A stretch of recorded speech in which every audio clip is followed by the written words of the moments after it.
Montana Territory, January 1884, the snow came down in heavy silence, blanketing the Bitterroot Valley in white, and she was eating it kneeling beside a crying baby wrapped in a worn wool shawl. Her cracked hands shook as she pressed a handful of snow to her lips, too numb to feel the cold anymore. Jovie Clarke did not hear the approaching horse until it was nearly on her. He reined in hard. The man's boots hit the snow before the horse had stopped moving. He stood tall, lean, with a thick coat hanging open over a gray shirt. His face was drawn and wind-burned, jaw shadowed with days of travel. But his eyes were sharp and clear, and when he looked at her, he saw everything. "You do not ever have to do that again," he said, his voice low but firm. Jovie blinked up at him, lips trembling, snow still melting on her tongue. She pulled the baby closer to her chest. "Who are you?" she whispered. "Silas Langford," he said, pulling a blanket from his saddle. "And you look like hell." He crouched beside her, wrapping the blanket around her shoulders. His gaze dropped to the baby, who had grown quiet now, bundled tight in Jovie's arms. "She yours?" he asked. Jovie nodded slowly. "Her name's Vera." Silas glanced around. They were miles from anything. No wagon, no trail, not even boot tracks leading in. "Where's your wagon?" "Gone." Her voice cracked. "Where's your husband?" "Dead." Silas swallowed hard and nodded once, like that answered enough for now. He did not press her. "Come on," he said. "My cabin's not far." "We will ride." "I cannot leave," she said, clutching Vera tighter.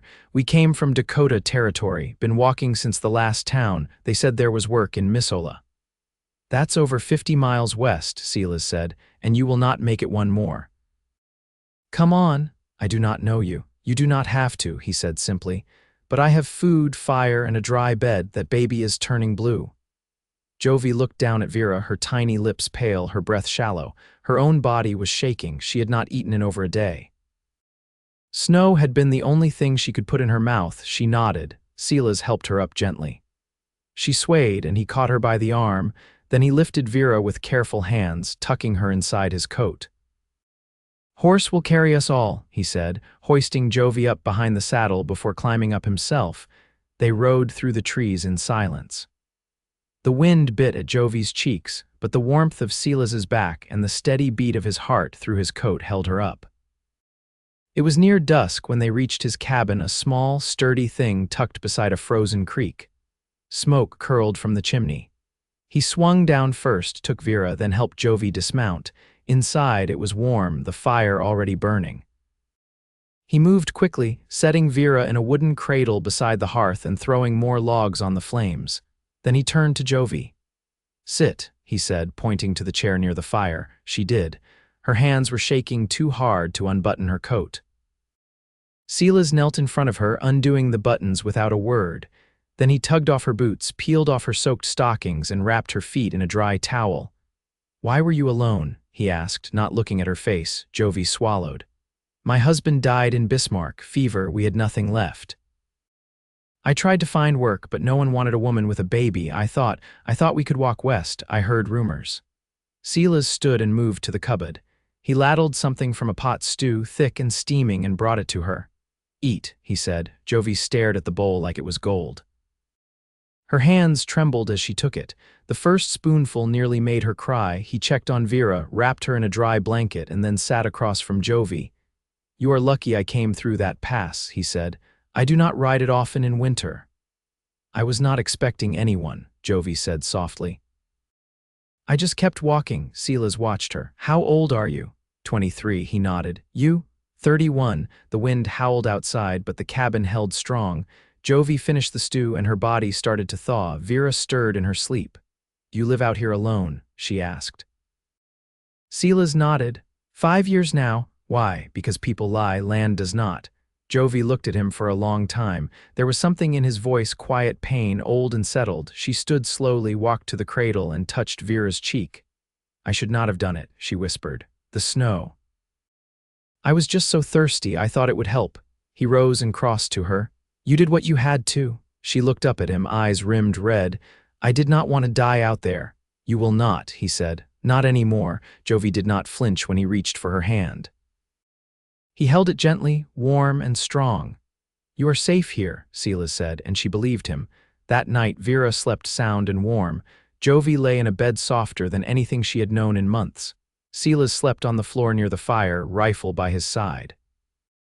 When she woke in the dark, she turned her head and saw him watching the flames. "Thank you," she whispered. He did not answer, but the way he looked at her like she mattered was more than enough. Days passed. Snow kept falling, but the storm in Jovie's chest started to ease. Silas was quiet but kind. He never asked too much, never made her feel like a burden. She washed clothes, helped cook, rocked Vera while Silas chopped wood. They spoke in soft voices, shared small smiles. The silence between them was not heavy anymore. One morning she found him outside, hammering a new board across the porch rail. "You do not have to fix everything for me," she said. Silas set the hammer down. "I do not mind." She walked closer. "You barely know me." He turned to her, eyes steady. "I know enough." Jovie's breath caught. Her heart beat faster. She looked away, but his hand came to her cheek. "I have not looked at anyone like this in a long time," he said. "Me neither." "I am not asking anything," he said quietly, "but if you stay—" "I do not want to leave," she whispered. It was the truth. She had not felt safe in so long. She had forgotten what it felt like. He smiled, not wide, just a soft curve of the mouth, and nodded. "Then stay." And she did. The cold light of morning filtered through the small cabin window, catching in the steam rising from a pot of barley porridge. Jovie stood barefoot on the wood floor, her shawl drawn tight over her shoulders, watching the fire curl around the logs. Vera stirred in her cradle behind her, making soft, content sounds. Silas sat at the table, sharpening a skinning knife with slow, steady strokes. He hadn't spoken yet, but the scrape of steel on stone was companionable in a way that didn't ask for conversation. The quiet between them had grown easier, something that didn't need filling. Jovie ladled porridge into 2 tin bowls. She set one in front of him and sat across the table. "There was a time I hated mornings," she said, voice soft. "Back in Bismarck, they always meant more bad news." Silas set the knife aside and picked up his spoon. "What changed?" "There's nothing chasing me here," she said. "That's new." He didn't answer, but his eyes held hers longer than they had before, and something passed between them, something unspoken but rooted. After the meal, Silas pulled on his coat and nodded toward the door. "Snow's easing up. I'll check the traps." Jovie stood. "I can help. You don't need to." "I want to." He studied her face, then gave a small nod. She bundled Vera against her chest and swaddled her tightly before tucking her into the sling she'd sewn from one of Silas's old shirts. The baby fussed once, then settled. Outside, the world was hushed and white. Pines stood heavy with snow, and the creek beside the cabin murmured beneath its frozen crust. They walked single file, Silas breaking the trail. He led her deeper into the woods where he'd set traps for snowshoe hares. The first was empty. The second held a rabbit, stiff and curled. Silas lifted it gently. "You ever clean one?" he asked. "Not since I was a girl," Jovie said. "My father used to trap when the railroad work dried up." Silas handed her his knife. "No better time to remember." She hesitated only a moment, then knelt in the snow. Her fingers worked stiffly, but her hands remembered more than she thought. He watched her, not correcting, just offering a skinning hook when she paused. By the time they reached the last trap, her gloves were stained, her breath steadier.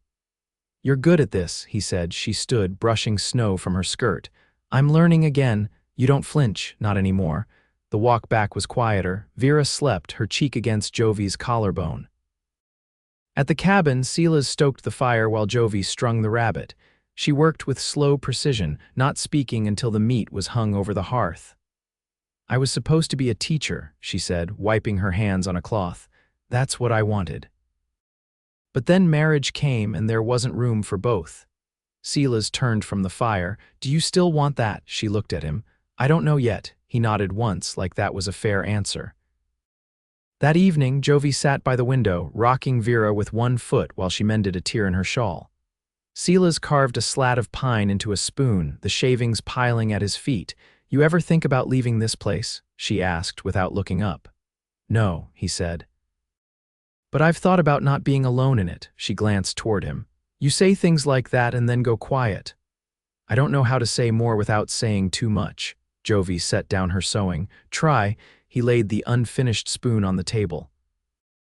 I've lived out here a long time without needing anybody. Then you showed up half-starved and still managed to look me in the eye. That meant something." Jovie didn't move, didn't speak. Vera shifted in her arms with a tiny sigh. Silas leaned forward, resting his elbows on his knees. "I don't want you to stay because you're grateful. I want you to stay because you mean to." Jovie stood slowly, crossed the room, and knelt beside his chair. She reached for his hand, lacing her fingers with his. "I don't feel grateful," she said. "I feel steady for the first time in years." He turned his hand in hers, held it tighter. "I'm not ready for everything yet," she said. "You don't have to be," he said. "Just be here." "I am." He let out a slow breath and touched her cheek, his palm rough but careful. Outside, wind moved through the trees, gentle now. And inside that cabin, the quiet between them was no longer empty but full of something waiting to grow. The thaw came slow. February light softened the edges of the snowdrifts, and the creek began to murmur louder beneath its ice. Jovie stood on the back step of the cabin, apron hem fluttering, watching Silas lead the mule toward the trees with a sack of oats slung over his shoulder. Vera rested on her hip, warm against her side, her fingers curled tight around the lacing of Jovie's bodice. "Don't go far," Jovie called. Silas turned only his head. "I'll be where the birches start," she nodded, shifting Vera higher. Inside, the cabin was warm, the iron kettle already hissing from the morning's fire. Jovie settled Vera in the cradle, then knelt beside the hearth to stir the ashes. She added a pine log and watched the flames catch. The days had fallen into a shape not routine, not yet, but something that held them. Silas worked the land and tended the traps. Jovie kept the rooms clean, kept Vera fed, kept her fingers busy with sewing and mending. It was a quiet life, but not hollow. That morning she found a pair of Silas's trousers folded near the cradle, a patch torn clean across the knee. When he came back inside, brushing snow from his sleeves, she held them up. "You kneel wrong." He raised an eyebrow. "I kneel right." "The trousers just keep giving up. You want me to fix them?" "I'd like that." She carried them to the table, pulled her basket close. Vera babbled softly from her cradle, watching the light shift across the ceiling. Silas poured water into a tin cup and leaned in the doorway. "You ever think about what comes next?" Jovie threaded her needle. "You asking me about plans, I'm asking what you want." She kept sewing, her hands steady. "I want to sleep without waking in fear. I want Vera to grow up knowing someone will come back through the door each night." Silas nodded slowly. "That's something I can try to give you." She looked up from the cloth. "Trying's enough." He stepped closer, resting one hand on the edge of the table. "I've never asked a woman to stay before." Jovie didn't smile, but her gaze softened. "You didn't have to." They said nothing more for a long while. The only sounds were the pop of the fire and the occasional rustle from the cradle. Later, while Silas hauled water from the creek, Jovie stood at the corner shelf, running her fingers across the bindings of his books. There was a worn copy of Homer's Odyssey, a volume of Whitman's poems, and a ledger half filled with careful handwriting. "You read Greek?" she asked when he came back through the door. He blinked snow from his lashes. "Some. My mother taught me before she passed." "I wouldn't have guessed. I wouldn't have said." She turned toward him. "You keep a lot close." He set the bucket down and leaned against the wall. "I was raised to." Jovie crossed the room, holding out the ledger. "You wrote in this one. Some of it's mine, some hers." She opened to the first page where the ink had faded with time. "This is a poem. I was 16. It's not bad." He looked at her, something unguarded flickering beneath the steady lines of his face. "What were you like at 16? Braver than I should have been, softer than I knew." The kettle whistled. She set the ledger down and moved to pour the water. He watched her, but she didn't flinch under it. That night, after Vera fell asleep and the fire burned low, Jovie sat on the floor beside Silas, her legs curled beneath her, a blanket around her shoulders. "I keep thinking," she said, "about how close I was to not making it." He didn't interrupt. "I remember the wind," she continued. "I remember thinking if I lay down, I wouldn't feel anything anymore, just quiet, just white." She turned her head toward him. "And then you were there." He didn't speak, but he reached for her hand and held it like it was something fragile and holy. Jovie leaned her head against his shoulder. "I don't know what to call this, what we're building." You don't have to call it anything, he said. I want to. He was quiet a long time. Then, I think about you when I wake up. I listen for your footsteps. I look for the way you smile when the soup doesn't burn. Jovie closed her eyes. I think that's what it's called then. They sat like that until the fire was only embers and the wind outside had gone still. Neither moved to break the silence. There was no need. By early March, the cabin floor no longer creaked with frost beneath their steps, and the snowmelt ran in thin rivulets through the pines behind the woodshed. Jovie had taken to rising before dawn, not out of necessity, but because the quiet suited her. The world before sunrise had a gentleness to it, like it waited to see what kind of day it might become. She stood at the table, sorting dried calendula blossoms into a short jar while Vera slept bundled in her basket near the hearth. Silas had traded for the flowers with a passing crow trader 4 days ago, saying little about the exchange except that they might help if the baby's rash came back. He hadn't looked her in the eye when he handed them over, just set them on the table and said, "Figured you'd know what to do." She had. And she'd known what it meant that he'd thought of it in the first place. That morning, she heard boots on the porch earlier than usual. She opened the door before Silas could knock. "You're back early." Trap line was quiet. He stepped inside, shoulders dusted with old bark. Found a birch split from the weight, thought I'd haul it back. She poured warm water into a basin, handed him a cloth. "You scratched your hand, just a splinter. Hold still." He didn't move while she cleaned the cut, though she could feel the tension in his fingers. He looked down at their hands. "You ever think about building something permanent? Not just living in what's already here?" Jovie folded the cloth and set it aside. "I think about growing things. Beans, maybe, a row of carrots. I meant more than a garden, I know." They stood near the table, neither sitting. The winter had left a hush between them, but it was shifting now, like the land outside still cold in places, but ready. Silas leaned back against the log wall. "I've got a deed for the land. Never showed it to anyone. You're showing me now, I might be." She crossed her arms, not to block him out, but to hold herself still. "You want to ask me something, say it plain," he nodded. "I want you here, not until you find something better, not until spring. I want you here because this feels right, and I reckon that's rare." Jovie's voice stayed quiet. "You're not offering a place to hide." "No," he said. "I'm offering a place to belong." Vera stirred in the basket. Jovie moved to her, lifting her gently. The baby blinked up at her, warm and drowsy. "I carry a lot," she said, rocking slowly. "I don't wake up easy. Sometimes I hear things that aren't there." Silas stepped closer. "You never have to explain that to me." Jovie looked up. "You'd take all of me. Even the parts that don't settle right." "I already have." Her breath caught just once, then steadied. "What does it look like, this life you're thinking of?" He looked around the cabin, not at the walls, but at the space between them. More shelves, a second chair by the window. Smoke from the chimney that means something more than survival. Jovie nodded slowly. "Then let's build it." He smiled, not wide, not sudden, just a quiet curve that stayed. Later that day, they cleared the last of the snow from the path to the creek. Jovie hauled the bucket while Silas split wood. Their movements matched without needing words. Vera watched them from the porch, kicking her feet against the basket edge. When the sun dipped low, Jovie stood beside Silas, a hand on the porch rail. "I've been thinking," she said without turning her head. "If we're staying here, I want to lay stones out back. For him, the one who didn't make it." Silas nodded. "We can do that. I don't want to forget him. But I don't want to carry him the way I have been either. You won't have to alone." That night, after Vera had been laid down, Jovie stepped outside. The night air was cold but not sharp. She stood looking out at the dark trees, arms wrapped around herself. Silas joined her, handing her a wool coat she hadn't noticed was missing. "I'll build a second cradle," he said, voice low. Jovie turned slowly. "You think we'll need one day," he said. "If that's something you want." She didn't answer at first. Just reached for his hand and laced her fingers through his. "It might be," she said, and under the March stars they stood together while the trees whispered around them, and the house behind them held warmth that, for the first time, had nothing to do with fire. Spring settled into the valley with a hush, soft and slow like a hand smoothing a wrinkled quilt.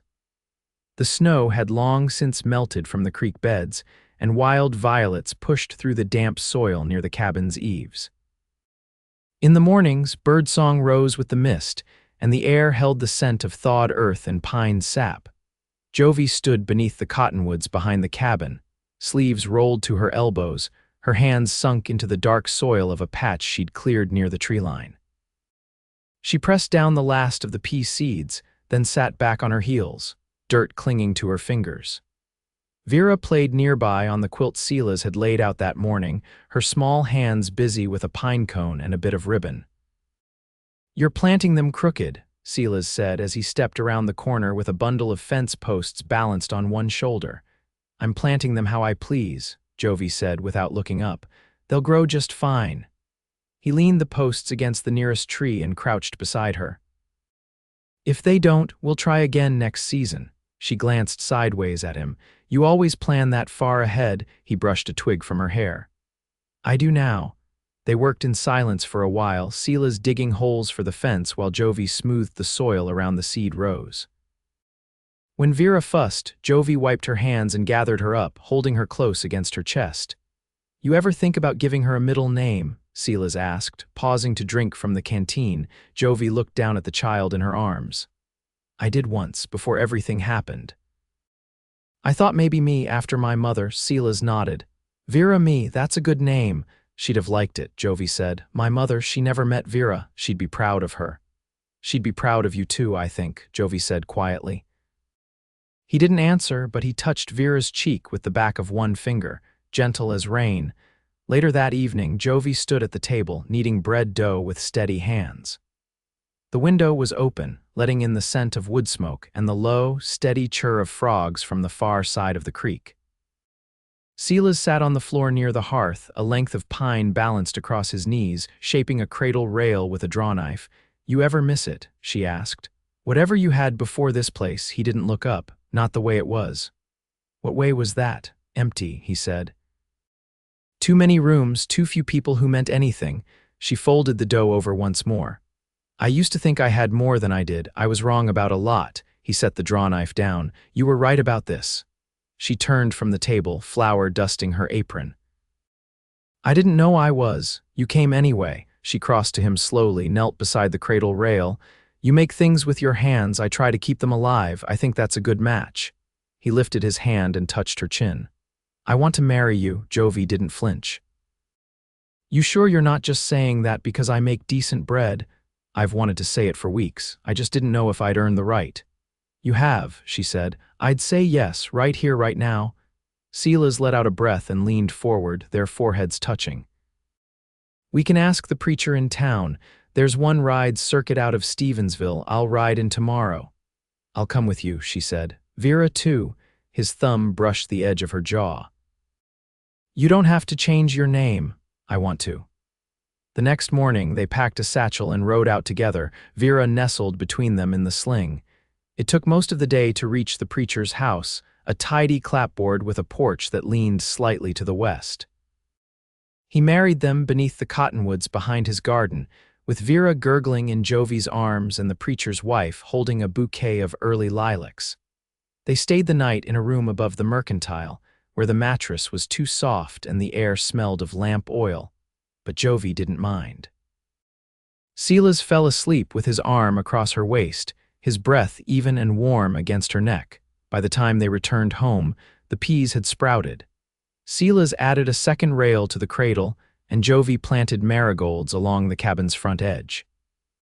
They strung a line for drying clothes and raised a gate for the mule. At night, they read aloud from the book stacked near the window. Vera took her first steps on the packed dirt just outside the door, her arms flailing, her mother's laughter echoing against the trees.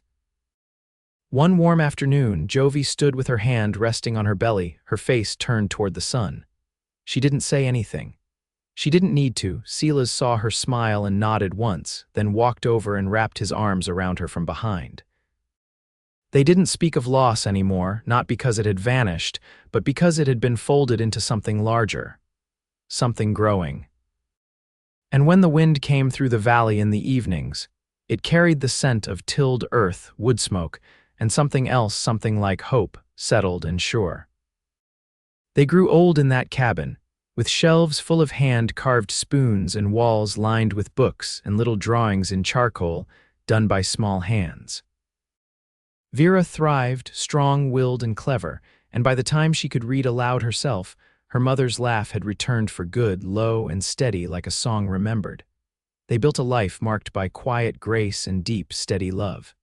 Each day folded into the next, not perfect, but full earned and kept. And they never walked alone again.